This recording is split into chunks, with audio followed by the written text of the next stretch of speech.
Hello and welcome back to the channel Sembang Bola KZ bersama aku Kalish.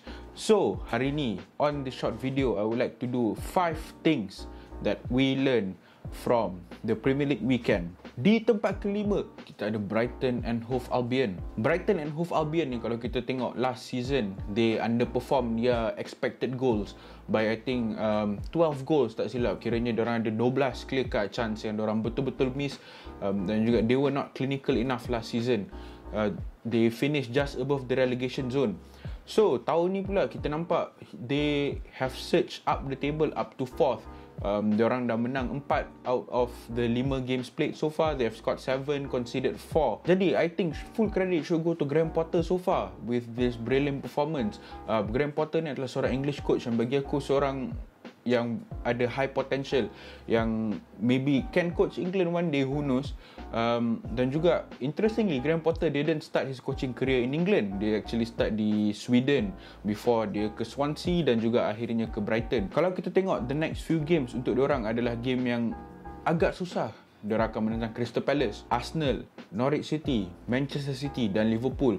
Maybe in this next few matches, the next few weeks, the next 1 month or so, kita boleh nampak the real Brighton, dan maybe kita akan get back to this topic.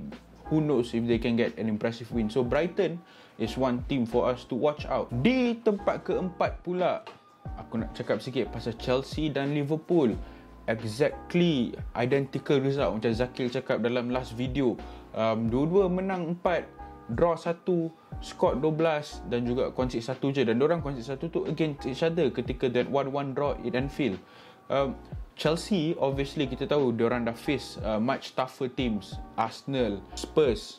Dan juga bila kita tengok team Chelsea ni, they are a proper team lah. Macam kita semua selalu cakap dalam video-video lepas juga, diorang adalah team yang very well drilled and they know what to do on and off the ball. For me, Thomas Tuchel, dia dah berjaya stamp his authority and his gameplay in English football with Chelsea.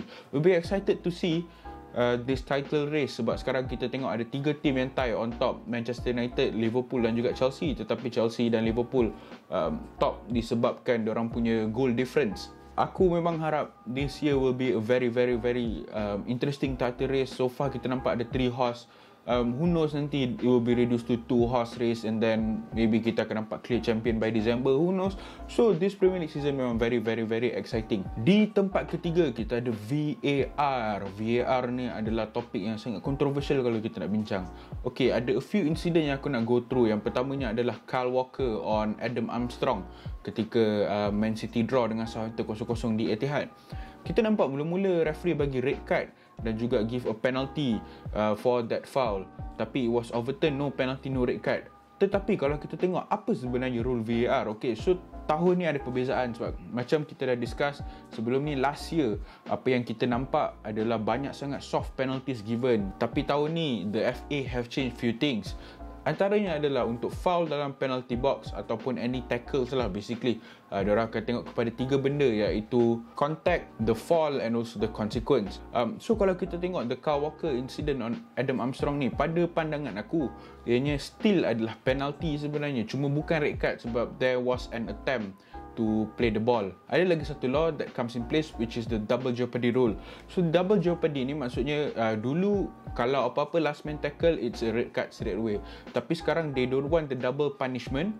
Jadi diorang hanya bagi penalty dan juga tak ada red card if there is an attempt to play the ball. So kalau kita tengok yang macam ni, it was a goal scoring opportunity. Kyle Walker stick his foot in. He tried to play the ball but missed it. Adam Armstrong fell in the box, and then for me it should have been penalty and a yellow card at least. The Vladimir Sufal on Ronaldo, for me it was fair enough either way. Maybe because dia pada VAR the contact doesn't warrant that kind of fall. It was little contact and shouldn't have fallen like that. Tapi it's a grey area for us to talk about.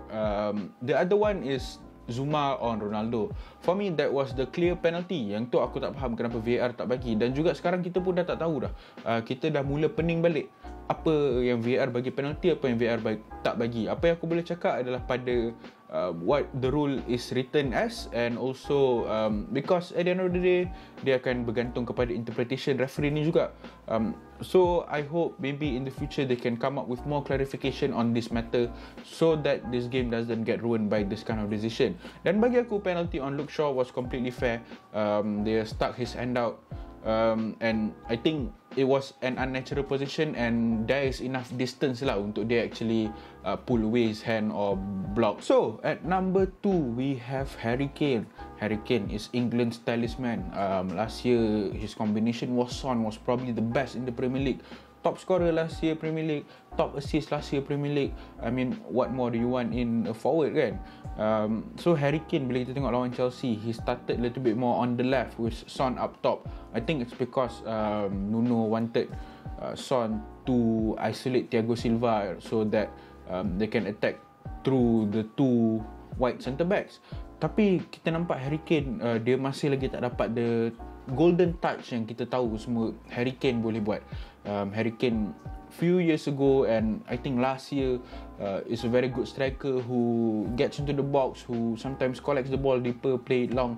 Tapi this time dia tak dapat nak buat benda tu. I think it's because of two things lah. One is that dia balik training lambat dan juga ada transfer saga tu. Because if you are Harry Kane, you are the golden boy of your team, dan juga tiba-tiba macam bila game lawan Chelsea ni, you are played out on the left kan, not your natural position, and you had the chance to go to a top club like Man City. You must be thinking, kat mana sebenarnya aku ni dalam plan coach, kat mana sebenarnya long term do I see myself. So maybe that is playing a little bit on his head, dan juga mengganggu dia punya prestasi lah. Sebab kalau kita tengok last game ketika menentang Crystal Palace, he has no touches in the box, which is weird lah for a top striker. So hopefully in the next few weeks Harry Kane will find his form, dan juga will start scoring for club, because for country he has been performing. Even the last international break pun kita nampak he scored a few goals. So hopefully maybe Nuno will find something to come to terms with Harry Kane juga kan, on what he can do with him, what he can contribute. So I do hope to see Harry Kane in the next few weeks start to pop off lah. At number 1 we have my favourite team of all time, Manchester United, yang menang 2-1 melawan West Ham United. Satu benda yang aku nak highlight, yang one thing I learned from the weekend, is the mentality of this team. Okay, kita tahu pasal Jesse Lingard dan juga the tragedy that happened against Young Boys. I'm not going to speak about that. Bila kita nampak a team that can bounce back after a quick disappointment in Europe ke, or even in the league pun, I think it's a promising sign.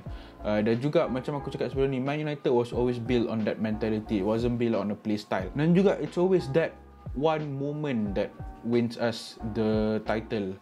It wasn't really one player. It was always one moment. Seorang player yang boleh come up at the most odd of times to rescue Man United. Contohnya macam kali ni, Jesse Lingard came off the bench against a team yang bantu dia revitalize his career last year, dan juga dia score for me a very good goal.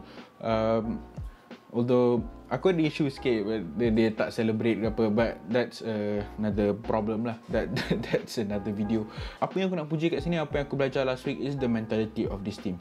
The mentality of this team is that they won't give up. It was almost like a throwback to the Ferguson era. No matter how long, no matter how defeated they are, they won't give up. Bila kita tengok, even when they celebrated the penalty saved by De Gea, felt like a team that was together. It felt like a team that wanted to do anything for each other, which is beautiful. Dan juga macam the title of this video say, I'm sorry to you, Jesse Lingard, of course. We were all frustrated, and for me, the fact that they bounced back against West Ham, against a team that is currently, boleh kata, on form lah. They even won in Europe kan, in midweek.